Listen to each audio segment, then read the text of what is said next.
We have an absolute knock him out, drag him out type of fight on our main card as Michel Pereira, Demolidor, is taking on Khaos Williams, the Oxfighter. And Matt, you said this one off air, but you asked me, is this the most heavyweight, welterweight fight you've ever seen? Yeah, I think so, because one of these guys is going to get finished, and it's pretty hard to tell which one of the two it's going to be, because for Khaos Williams, I gotta say, we doubted him coming in on short notice in his UFC debut against Alex Morono, and he knocked him out in 27 seconds, and it was one of those knockouts where he just planted his feet, threw his hands, and absolutely starched poor Morono. But the thing that I really liked in that fight is how he crashed distance after he had him hurt and just kept going for him. Then he fights Abdulrazak Alhassan, and I picked Abdulrazak Alhassan to beat him. What does Khaos Williams do? The same damn thing in 30 seconds. So it took him 3 extra seconds to knock out Abdulrazak Alhassan. So 2 fights into his UFC career, Khaos Williams has stepped into the octagon for just a little bit over, because, I mean, you got to listen to Bruce Buffer or Joe Martinez say your name and whatnot, but 57 seconds in 2 fights. Khaos Williams is absolutely on fire. Murcielago MMA up there in Michigan should be proud of their guy. And I mean, the reason why I kind of doubted Khaos Williams coming into the UFC was I watched his fights and I just couldn't get a read on the guy. I mean, he hadn't really fought a great level of competition. His wins before the UFC, Jeremy Holloway 10-3, but his record was salty. Bo Yan, who was 8-10. Ladarius Jackson 6-5. Tony Harvey 17-19, and the list goes on. But I mean, he's winning decisions. He's finishing guys in the first round. There's all that. Michel Pereira, I don't know, what would you call this guy? If you could call him... A whirling dervish. Yeah, he's a whirling dervish. He's the wildest guy in the entire world. He has 2 fights that are no contest. He fought with Road FC. Everybody saw his moonsault. But if you're a big Dusko Todorovic fan in the UFC at middleweight, you probably went back and watched Serbian Battle Challenge or Championship 19, where Todorovic just unloads against the cage and knocks out poor Michel Pereira up a weight class. Michel Pereira ends up winning 2 fights after that, the weird Road FC fights, and then he fights Danny Roberts, Hot Chocolate, and, you know, he's dancing, he's crying, he's throwing Superman punches and jump knees and crazy stuff because he's a wild man, and he wins that fight by flying knee and then a punch. Then he fights Tristan Connolly in a fight that he's favored to win. Connolly, you know, with EA Sports, out of Vancouver area, lower mainland, BC. Pereira's a minus 450 favorite, and he loses that fight. So everybody, there's just a little bit of tinge against old Michel Pereira. Can't pick him anymore. He fights Diego Sanchez. He's a slight favorite. He loses because, I don't know, Jason Herzog, maybe the good vibes from Joshua Fabia, led Diego Sanchez to not want to continue anymore. Pereira loses that fight. And then he comes out against Salim Amadiev. And Matt, I'll never forget, because I normally listen to the fights with the TV on. And Daniel Cormier was on commentary. And when Daniel Cormier plants his flag into the moon, well, that flag stays there. And Daniel Cormier's narrative the entire fight was Michel Pereira expends too much energy. He's going to gas in this fight. It's going to be a problem. Salim Amadiev has a good shot at winning this one. What did Michel Pereira do in that fight? He looked really good and he had a good gas tank. Now, I think you're being a little hard on DC because up until that fight, that was the narrative around his career. He does get tired as fights go on. You can't do backflips before a fight and expect to not get tired during said fight. Can you salsa dance while you walk? I mean, I can try, but I can barely even do that half. And then he's going out there and fighting people half naked in front of millions. So the fact that he can accomplish both in one night is quite substantial.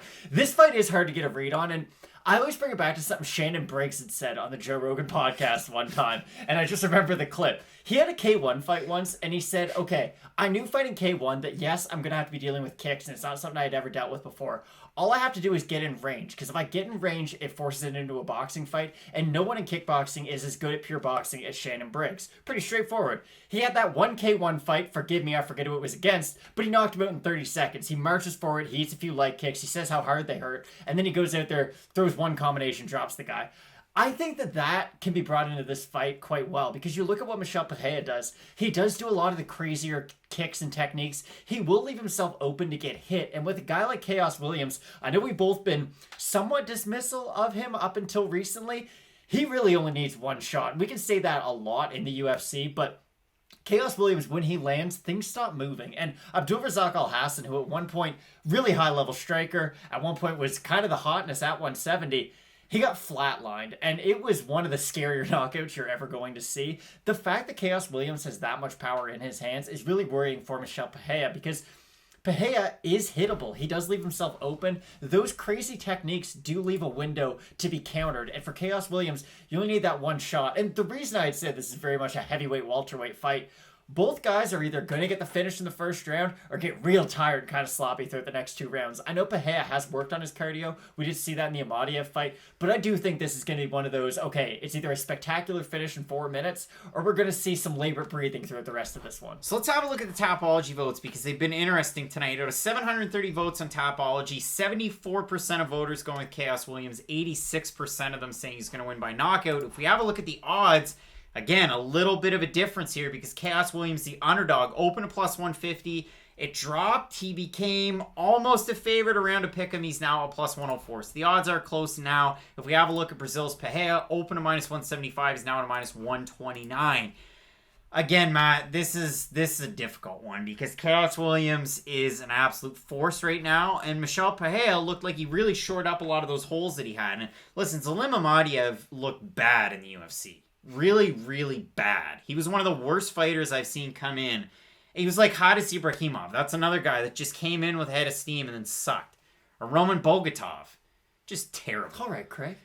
But Matt, in this one, it's really tricky because Michel Pereira has so many different belts and so many different disciplines. He's a lot of fun to watch. He's an insane man. Khaos Williams just has that one-punch knockout power. And it's not often that you see a fighter like this come into the UFC and just time after time, only twice, but 57 seconds between 2 fights. That's absolutely insane. Michel Pereira, I would say, more well-rounded. If Michel Pereira keeps the wildness away for a little bit and fights a cerebral fight, he's got an opportunity in this one. But if Khaos Williams embraces the wildness and goes in just absolutely crashing forward quick, he can definitely get a win here. Listen, Jamie Pickett, Aiemann Zahabi, who else have we talked about on this card? There's a lot of different guys, and I never say this. If you crash forward, you can win this fight. There's a lot of people on this card that could win by doing that. Listen, anybody could. It's a fist fight. But still, Khaos Williams definitely has a really good shot in this one. I have a hard time trying to pick it. Yeah, I agree 100%. So my official prediction, I'm going to go with Khaos Williams. I like the boxing heavy stance that he has. I like the power that he shows. And again, he's fighting one of the more hittable guys at 170. If Diego Sanchez can connect on you, I think Khaos Williams can probably connect on you. The difference is Diego Sanchez probably won't do that much, whereas Khaos Williams can put you to sleep. I could see Michel Pereira throwing a flying knee, Johnny Walker style, knocking out Khaos Williams, and haha, Craig and Matt look dumb on the internet. But I think Khaos Williams is the much safer pick in this one. Khaos Williams went 10 of 17 out of his total strikes against Alex Morono. And in his fight against Abdulrazak Alhassan, he went 5 of 10.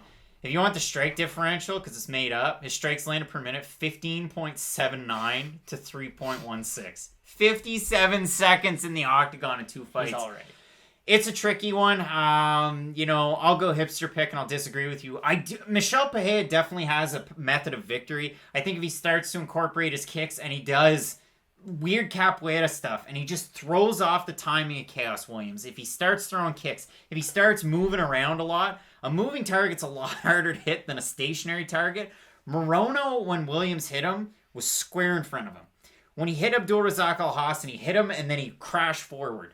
Michel Pereira usually cuts angles. Now, that's easy to say, but it was only, 1, 2, 3, 4, 5, 6, 7 fights ago when he fought Dusko Todorovic and got backed up against the cage and absolutely knocked out and flatlined. So, I'm going to side with Michel Pereira ever so slightly. I would not put this on any cards. If you want to come back in the comments section and rag on either one of us, go right ahead.